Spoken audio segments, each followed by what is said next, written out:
नमस्कार मैत्रिणींना, स्वामी क्रिएशनमध्ये तुमचे सर्वांचे स्वागत आहे. तर आज तुम्हाला मी भेंडीची अगदी टेस्टी अशी कुरकुरीत भेंडीची भाजी रेसिपी दाखवणार आहे. आता या ठिकाणी मी पावशेर भेंडी स्वच्छ धुवून अशी उभ्या पीसमध्ये कट करून घेतलेली आहे. आता ही भेंडी जर उभी कट केली तर ही अगदी कुरकुरीत आणि टेस्टी लागते. चला तर मग आपण आता ही भेंडीची भाजी कशी करायची हे बघूया. आता ही भेंडी मी अशी चिरून घेतली, स्वच्छ धुवायची आणि कोरड्या कपड्यांनी पुसून ती नंतर चिरून घ्यायची आहे. आणि आता यामध्ये मी कोणते कोणते मसाले घालते हे बघा. आता या ठिकाणी मी कढीपत्ता घेतलेला आहे, कोथिंबीर घेतली आहे, शेंगादाण्याचा कूट घेतलेला आहे आणि जी चटणी घेतलेली आहे. आता या चटणीमध्ये मी तीळ, जवस, कारळं आणि लसूण आणि लाल मिरचीही बारीक करून घेतलेली आहे. आता ही चटणी मी सर्व मिक्स चटणी घेतलेली आहे. आता ह्या चटणीमध्ये तीळ, जवस, कारळं हे बारीक केलेले आहे. आणि आता चला आपण आता फोडणी करून घेऊया. आता फोडणीमध्ये मी अगदी अर्धी पळी तेल टाकलेलं आहे आणि यामध्ये आपल्याला जिरे मोहरी टाकून घ्यायची आहे. आता जिरे मोहरी तडतडली की त्यामध्ये आपल्याला लाल मिरची पावडर, हळद, हिंग आणि कांदा लसूण मसाला मी टाकलेला आहे.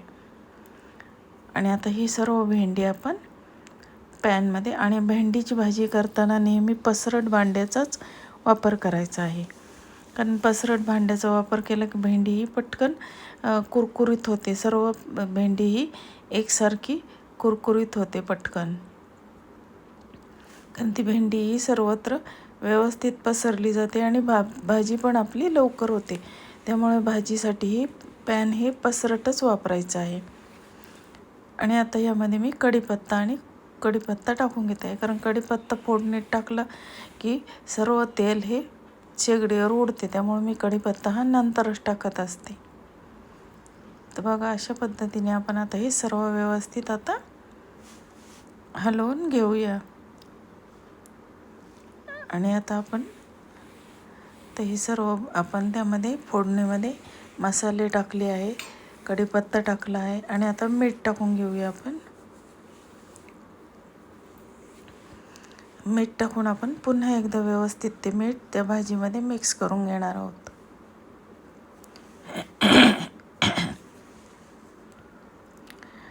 आणि आता हे व्यवस्थित मीठ मिक्स झालेलं आहे.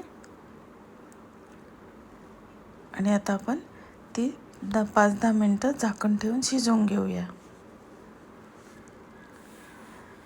आता ही भेंडी आपण 10-5 मिनटं शिजवून घेतलेली आहे. आता ही कडक झालेली आहे. आता नंतर त्यामध्ये आपल्याला शेंगादाण्याचा कूट आणि आपण जो मिक्स कूट तयार केलेला आहे तो त्या भाजीमध्ये टाकायचा आहे. तर बघा, आता हे मिक्स कूट आपण या भाजीमध्ये टाकून घेतलेलं आहे. तर अशा पद्धतीने आपण आता हे सर्व कूट टाकून व्यवस्थित मिक्स करून घेणार आहोत. आणि आता नंतर हे झाकून ठेवायचे आणि परत आपल्याला 5-7 मिनटं ही शिजवून घ्यायची आहे.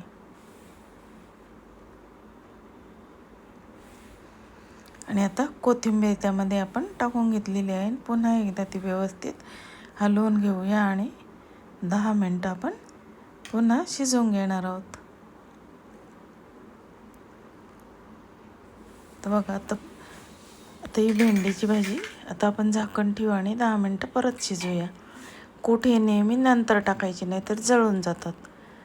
तर बघा मैत्रिणींनो, आता ही आपली भेंडीची कुरकुरीत अगदी टेस्टी ही भाजी रेडी झालेली आहे. आणि मुलांनासुद्धा अशा पद्धतीने भाजी केली तर खूप आवडते आणि मुलं सर्व टिफिन नक्की संपून येतील. तर बघा मैत्रिणी, तुम्हालाही टेस्टी, अगदी कुरकुरीत आणि टेस्टी भेंडीची भाजीची रेसिपी कशी वाटली? आवडली तर माझ्या चॅनलला लाईक, शेअर आणि सबस्क्राईब जरूर करा. धन्यवाद.